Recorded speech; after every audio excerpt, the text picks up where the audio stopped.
And the Oscar goes to... And the Oscar goes to... And the Oscar goes to... I don't care! What's next? What's next? What's next? Don't you want to hear what's next? What are you going to do next? What's next for you? What's next? What's next? Okay, so what's next?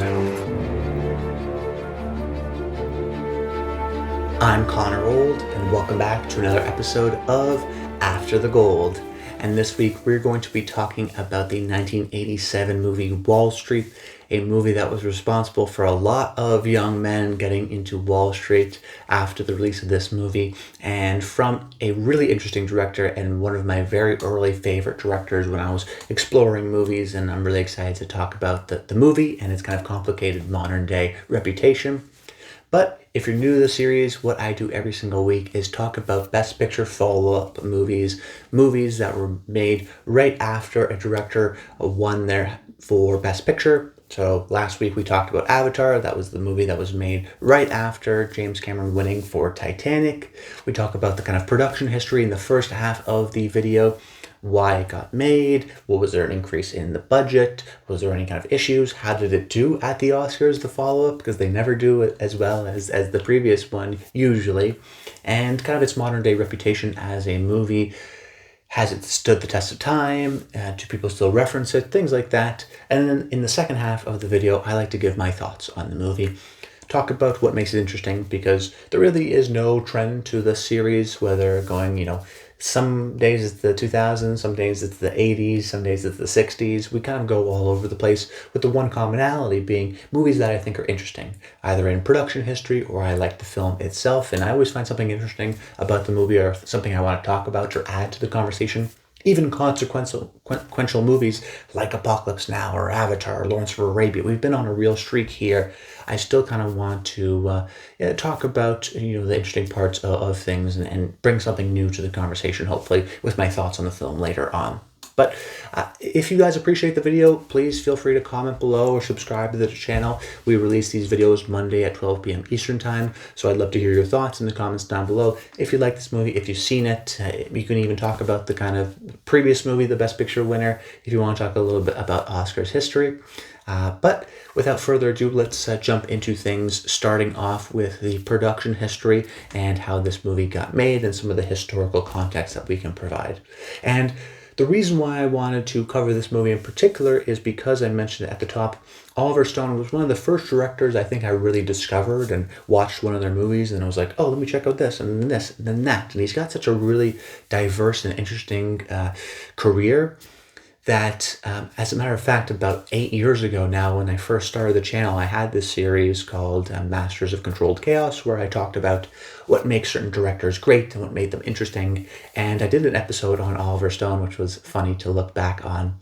But yet I don't know his modern day reputation. I think that some people see him as a controversial figure because of his kind of on-set treatment sometimes past in the 80s. He also wades into the political waters, so once you do that, you can have some quick enemies or people that just don't want to discuss you because they don't want to get into the politics discussion, or especially if you don't have the quote-unquote right politics. But I think in part that has hurt Oliver Stone's modern-day reputation. And what's also interesting about him is that he had this really great period where after Platoon really cashed in his check, making 13 films in 10 years. I mean, he was consistently making movies, and interesting movies, and movies that defined the 80s and 90s. And yet the last movie that you would say was successful for him would be 1999, Any Given Sunday. And even then, that was more of a cable classic than it was like a huge box office or Oscar type of a movie. So I do think his modern day reputation has been hurt because of that. He's not like a Scorsese or Spielberg, who are continually making great movies every few years.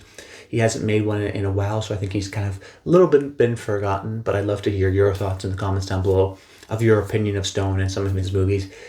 When I remember first learning about his movies, it was almost taught to me that he is one of the great filmmakers, and now learning a little bit more about it, I think he is maybe more of a cult filmmaker than I initially appreciated.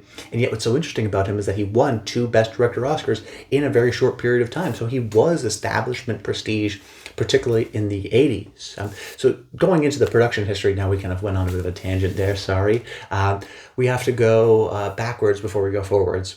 And we can talk about 1986's Platoon, This was a movie by Oliver who really wasn't a mainstream filmmaker. You know, he made a couple of low-budget horror movies. He really was mostly known as a screenwriter. He won an Oscar in '79 for Midnight Express. He wrote Scarface, Conan the Barbarian.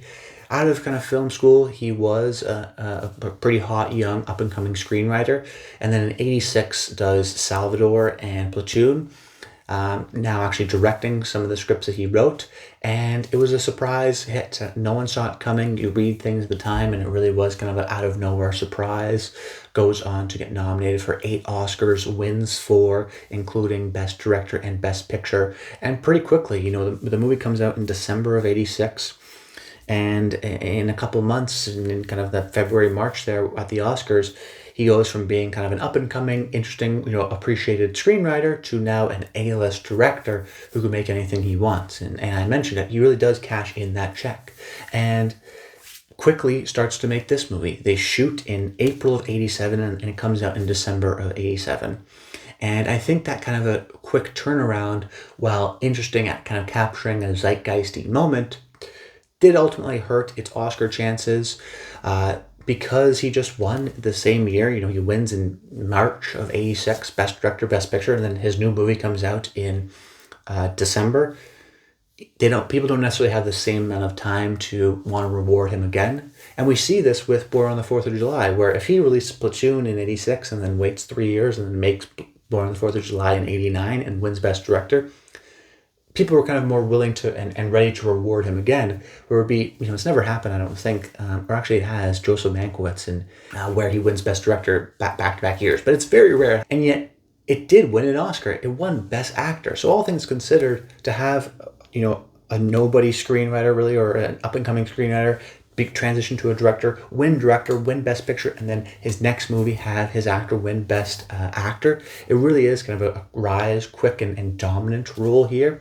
But what's interesting about Michael Douglas in this movie, who eventually did win for Wall Street, the movie got no other nominations. And I do think that, let's say, Wall Street came out even a couple years after Platoon, maybe it doesn't win Best Picture, maybe it doesn't get nominated for Best Picture, but maybe Stone gets nominated for Director. I definitely think it probably gets nominated for Screenplay, just because sometimes with the Oscars we see this, if they just rewarded you, they're not going to reward you right again. There is the benefit to kind of waiting and building up some of that anticipation. We talked about James Cameron last week. He is kind of a recent master of that. In history, it does increase in budget. Platoon is a relatively small budget for a war movie. This jumps up more than double for Wall Street. He gets, you know, another taking Charlie Sheen, who was, you know, his actor from Platoon, but then also gets Martin Sheen and Michael Douglas, who were bigger actors at the time. Same thing with Daryl Hannah.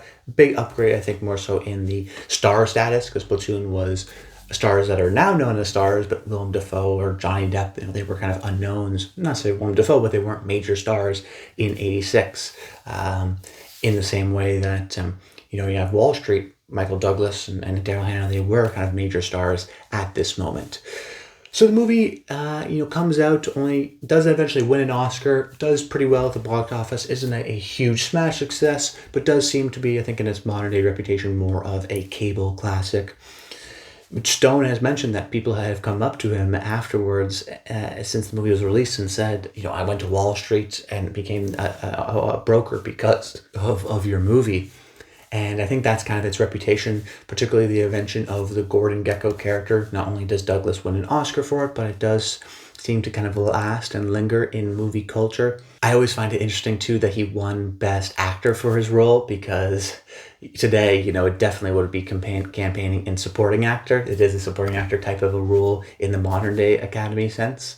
And yet, I think its modern day reputation is slightly diminished in recent years, because I know that there's a lot of kids kind of in my age that went to university or maybe went to Wall Street because of The Wolf of Wall Street, that you wanted to do business in university or go on Wall Street. Not necessarily because of the '87 movie, but because The Wolf of Wall Street kind of took its place as the kind of young kid that wants to go into Wall Street's place. But for a long time, this movie was kind of the pioneer of what is almost a subgenre now, with American Psycho and Margin Call and The Big Short. Wall Street type movies weren't necessarily really a thing. And I think that's what I think of when I think about this movie. So transitioning more so into my thoughts on the film, when I think about the movie, I think about it in the same way I think about The French Connection. With The French Connection, I go, let me check out what the 1970s New York City looked like. And it's grimy and it's dirty and, there's drugs in Times Square and it's totally not kind of what we see today. In the same way, I look at Wall Street and I go, let me look at the 80s in New York City. And in the 80s of New York City, I think of Gordon Gekko, I think of Wall Street, I think of Reagan, I think of wanting to be rich, I think of Donald Trump. That's the kind of image that I have in my mind of that kind of New York in the 80s. And what's fascinating about this movie is that this movie was created in New York in the 80s. And I think a lot of my understanding of that time period in America is through this movie. And it is unique because it's not like American Psycho that was released in the 2000s that's, doing a period piece on the 80s. It's in the actual time what things kind of were and the commentary of the time, which makes it an interesting kind of a point and of history as a movie. And then I think another huge strength of the movie are the obvious things, the script and Michael Douglas as Gordon Gekko. First off, Gordon Gekko, you have to talk about it. I really do think it's an Oscar-winning performance. Douglas is so kind of conniving and charming and walks as kind of a great balance where he feels like he's an important man because of how fast he talks, how intelligent he appears, which of course is connected to the screenplay, but also how Douglas almost plays him, I think, as an actor, kind of like a panther, where he's always moving around in scenes. He's never sitting still. He's always grabbing someone around the shoulder and walking them to places or putting his feet up on a desk or moving from one place to another. He's never standing still. He's almost kind of stalking the actors and walking around them within a scene. That gives his character a sense of energy and a liveliness, that he's ready to pounce on anything, kind of like the necessary skills of this job. So you understand why Charlie Sheen's character, Bud Fox, is so interested and wants to, become this guy and enter into this world. There is something alluring and attractive to it. Even though you know where it's going to end up, you can't help but kind of fall into that. I think a lot of that is due to kind of just the natural charm, charisma, and intensity that Michael Douglas brings to the character, whether that be the rapid pace of dialogue that he's able to bring or some of that confidence and charisma that's just natural to him and movie star presence. It really is a great kind of combination of actor and character. And then Stone does a great job at giving him so many great kind of one-liners. This is actually a secretly very funny movie, which I think adds to the rewatchability factor and the cable classic nature of the movie. I'm thinking of course, the classic greed is good speech, or the money is always something you need if you don't die tomorrow, or if this guy owned a funeral parlor, no one would die. Just funny kind of smart one-liners there that are always fun to kind of rewatch and check out. It's also a great kind of YouTube scene movie where let me check out the greed is good at YouTube speech, and you just kind of get it sucked back into this kind of world and the magnetism of Gordon Gekko. But some of the smart kind of industry accurate dialogue and the speed and the pace of 1/8 and 23, and you kind of understand the lingo by the end of the movie, which I think is also a testament to Oliver Stone and in his writing. And when I think of him as a director or just an artist, he really is, I think, a writer first. But even some of the directing things that he's able to do visually, lots of great montages in this movie to speed up the story and to get a similar vibe and understanding of the world. He uses montages quite well. And there's also some really excellent work by a young Robert Richardson, who is, of course, now a legendary cinematographer, but really got his start in the 80s with Oliver Stone. And just the way he shoots the trading floor and then even some of the brokerage office scenes. There's a lot of handheld cameras, and he has a sense of dynamism to, let me get this, and people yelling and the kind of energy that's on, especially the trading floor. He uses his handheld cameras to really kind of capture some of that momentum and that speed that you need to kind of feel. So when you have this kind of fast-paced dialogue and you have a moving, panning, quickly handheld camera, it adds to the sense of kind of cocaine-fueled, live life to your fullest, live life to the max kind of burnt-out energy that this movie has. So the movie is very fascinating in the sense that Oliver Stone has this kind of a blank check after making Platoon and goes, okay, I just won a month ago. Let me get this script that's already kind of in development and help write it a bit that is a world that interests me, and let me just make it. And within a year, we're done, we're making it, and we're moving on to the next. He really does kind of cash his Platoon check on multiple movies within a few set of years here. And what I'm so grateful for the movie of is because it is a kind of capture of New York in this time in the 80s that helped, I think. And I think this movie also helped define our understanding of that time period with an iconic character in the case of Gordon Gekko. So it's not a perfect movie, but it is a movie that I think is really fun to watch, really engaging, with a really fascinating character in the case of Gordon Gekko that inspired a lot of people, for better or for worse, for years to come. But that's about it. I hope you enjoyed the video. Make sure you comment below. Let me know your thoughts on this movie, on Oliver Stone generally. Is he a director you've gone back and watched his movies for? Or is he someone that's maybe been more lost to time? Maybe more of like a William Wyler in a way that was appreciated at his time, but less so in the modern era? I'd love to hear your thoughts in the comments down below. But that's about it. Until next time, stay tuned.